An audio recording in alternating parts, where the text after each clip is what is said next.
샬롬 반갑습니다. 앤드류엄에게 더 좋은 기도 방법 한 가지. 오늘은 11장의 내용을 참고로 말씀을 나누겠습니다. 지난 영상 기도 시리즈 7에서 하나님과 사람 사이의 중보자는 오직 한 분, 그리스도 예수라는 말씀을 나눴습니다.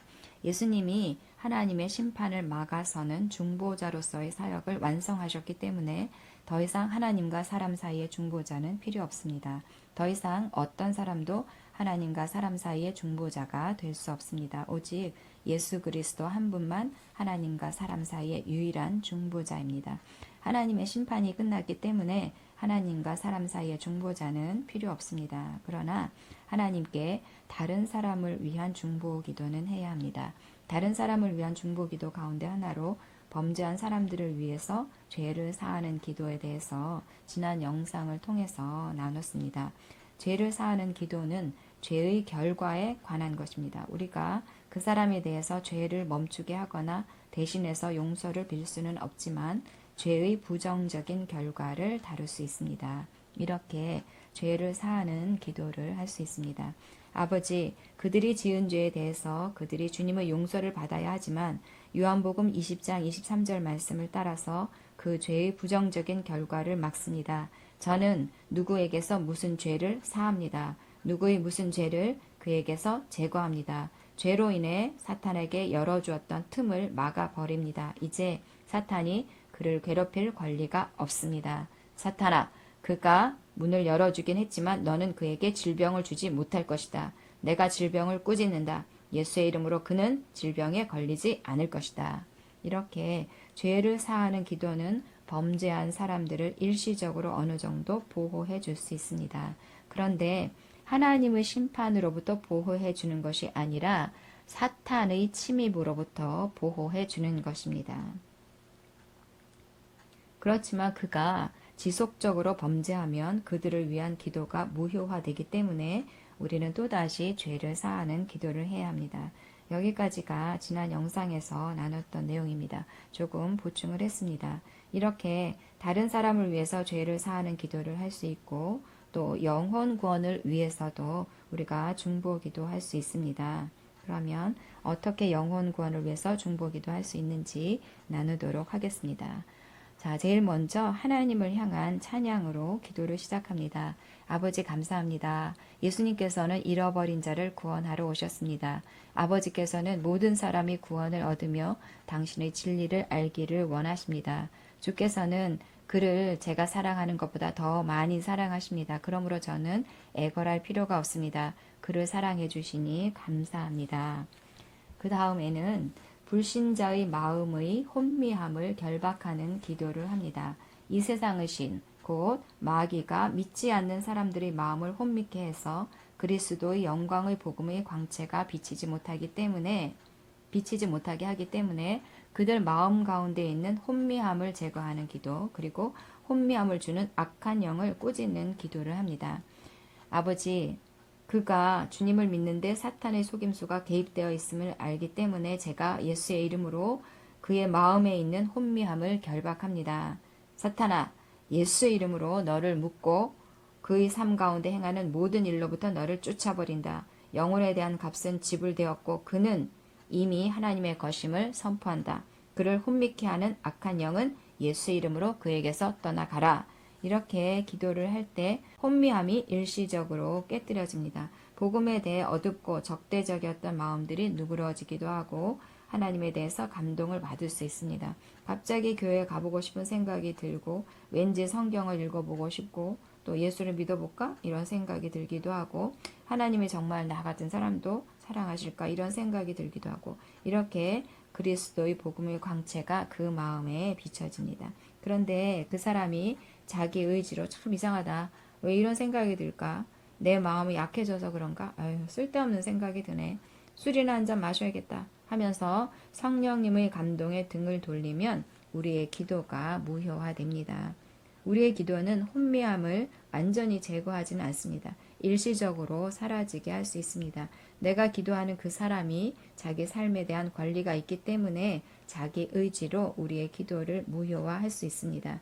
하나님은 우리의 기도에 응답을 하셨습니다. 그리고 역사하셨습니다. 그런데 그들이 기도를 무효화시킨 것입니다. 그래서 그 사람이 예수를 믿을 때까지 계속 끊임없이 중보 기도를 해야 합니다. 자, 그 다음에 그 사람에게 하나님의 말씀의 씨가 심겨지도록 추수할 일꾼을 위해서 기도합니다. 우리가 예수를 믿고 거듭나기 위해서는 반드시 하나님의 말씀의 씨가 그 사람의 마음에 심어져야 합니다. 먼저 말씀이 들어가지 않으면 구원은 잉태될 수 없습니다. 그래서 마태복음 9장 38절 말씀을 따라서 이렇게 기도합니다. 아버지, 그들에게 추수할 일꾼들을 보내주세요. 저들은 주님의 말씀을 들어야 합니다. 그러므로 주님의 능력을 풀어놓으셔서 텔레비전, 인터넷, 광고판, 또 사람들을 통해서 주님의 말씀을 듣도록 제가 믿음으로 선포합니다. 성령 충만한 믿는 자를 그 사람에게 보내주셔서 주님의 말씀을 선포하게 해주세요. 추수의 주인이신 아버지께서 특별한 방법으로 복음을 듣고 이해할 수 있도록 확실한 일꾼을 그의 앞길에 보내주시길 간구합니다. 주님의 일꾼이 복음을 전할 때 그가 복음을 깨닫게 하셔서 그를 포로로 잡고 있는 마귀의 올무에서 벗어나 예수님을 삶의 주인으로 섬기게 될 것을 믿습니다. 이렇게 추수할 일꾼을 보내달라고 기도할 수 있지만 나 자신을 추수할 일꾼으로 드려야 합니다. 사랑 안에서 진리를 말해 주어야 합니다. 그들은 말씀을 들어야 합니다. 그래야 그들이 구원받을 수 있기 때문입니다. 그리고 그들이 들은 말씀들이 생각나게 해달라고 기도합니다. 보혜사 곧 성령님은 생각나게 하시는 분입니다.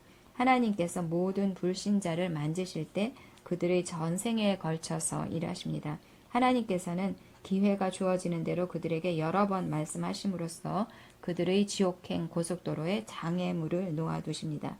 옆에서 걸어가는 사람이 찬송가를 틀어놓고 걷고 있는데 그 사람 옆을 지나가다가 찬송가의 가사 한 구절이 들려지고 또 그 구절이 계속해서 생각나서 예수를 믿을 수도 있고 현수막에 쓰인 하나님은 당신을 사랑하십니다. 이런 문구를 보고 어렸을 때 교회 다녔던 생각이 날 수도 있습니다. 추수한 일꾼들이 전했던 메시지들이 생각이 나게 하셔서 죄를 깨닫게 하시고 또 돌이키게 하십니다. 우리가 생각나게 해달라는 기도를 할 때 이렇게 생각나게 하십니다. 그리고 마지막으로 하나님께 감사 기도로 마무리할 수 있습니다. 주께서 행하신 일에 대해서 감사, 그의 구원에 대해서 감사, 기도를 들으시고 역사하심에 감사, 그를 사랑하심에 감사, 나를 하나님의 통로로 쓰심에 감사, 이렇게 감사할 수 있습니다. 이렇게 영혼 구원을 위해서 하나님 앞에 중보 기도를 할 수 있습니다. 하나님은 우리의 기도를 따라서 반드시 역사하십니다. 그런데 우리가 영혼 구원 그러면 좀 부담스럽게 여겨지기도 합니다. 막상 전도하러 간다 그러면 왠지 어렵게 여겨지기도 하고 그렇습니다. 아유, 전도해야 하는데 하면서 율법적으로 의무적으로 접근하면 부담스러운 마음이 자동으로 올라옵니다. 그러면 효과도 적습니다. 그래서 중심에서부터 속에서부터 영으로부터 시작하는 것을 훈련해야 합니다. 겉의 행위로 의무로 접근하지 말고 안에서부터 시작하는 것입니다. 예레미야가 하나님 말씀을 전할 때 많은 핍박이 있었기 때문에 다시는 전하지 않겠다고 결심을 합니다. 입을 꽉 다물고 있으려면 마음에 불이 붙어서 뼈가 녹아내릴 만큼 답답해서 견딜 수가 없어서 속에서부터 불이 일어나서 말씀을 전하지 않을 수가 없다고 고백했던 것처럼 우리도 그렇게 접근할 수 있습니다. 내 안에 무엇이 있는지 들여다보는 것입니다. 내 영에 주님의 마음이 있고 주님의 심정이 있습니다. 한 영혼을 자기 목숨보다 더 귀하게 여기신 주님의 사랑이 내 심령 안에 있습니다. 그 영혼을 찾기 위해서 이 땅에 오실 수밖에 없었던 주님의 뜨거운 열정이 내 안에 있습니다. 그래서 내 안에 있는 주님의 열정을 들여다보고 고백하고 속에서부터 끌어올리는 것입니다. 속에서부터 불타오르는 것입니다. 이 말씀은 바울의 고백인데 바울이 복음을 전하지 않으면 화가 있을 것이다 라고 말했습니다. 그런데 이 말씀은 저주받는다는 이야기가 아닙니다. 그렇게 율법적으로 하는 이야기가 아닙니다. 바울의 심령이 주님을 너무나 사랑하고 그래서 영혼을 향한 주님의 마음을 알기 때문에 복음을 전하지 않을 수 없는 그런 마음, 복음을 전하지 않고는 견딜 수 없다는 그런 심정을 표현하고 있는 것입니다. 우리가 기도를 할 때도 그렇게 속에서부터 끓어오르는 주님의 영혼을 향한 그 열정으로 기도할 때 그 기도는 역사하는 힘이 큽니다. 영혼 구원을 위한다면 반드시 이런 기도가 필요합니다. 주님의 마음을 알 때 끈질기게 포기하지 않고 낙심하지 않고 영혼이 돌아올 때까지 품에서 내려놓지 않고 기도할 수 있습니다. 아무리 기도가 무효가 되어도 또다시 그 영혼을 향해 기도할 수밖에 없는 그런 심정으로 또다시 기도할 수 있습니다. 오늘 말씀을 통해서 알 수 있듯이 한 영혼이 구원받게 되는 전 과정 속에 우리가 해야 할 일과 하나님이 하시는 일이 있다는 것을 알게 됩니다. 우리가 기도할 때 하나님께서 그 기도를 따라서 역사하십니다. 우리가 복음을 전할 때 그 전해진 말씀을 따라서 하나님께서 감동을 주시고 죄를 깨닫게 하시고 생각나게 하십니다. 궁극적으로 우리는 그들로 하여금 주님을 영접하게 할 수는 없습니다. 완전한 중보자이신 예수님께서도 그분의 믿음만으로는 사람들을 설득시키거나 자유케 할 수 없었습니다. 우리는 불신자들의 구원을 주장할 수 없습니다. 억지로 구원받게 할 수 없습니다. 그들의 죄는 우리의 기도를 무효화할 수 있습니다. 그러나 우리는 또다시 기도할 수 있습니다. 우리의 기도는 하나님의 능력과 보호가 그들의 삶에 흘러 들어가게 합니다. 주님을 영접하게 할 수는 없어도 하나님의 능력이 그들의 삶에 흘러 들어가게 함으로써 그들에게 긍정적인 영적 압박을 가할 수 있습니다.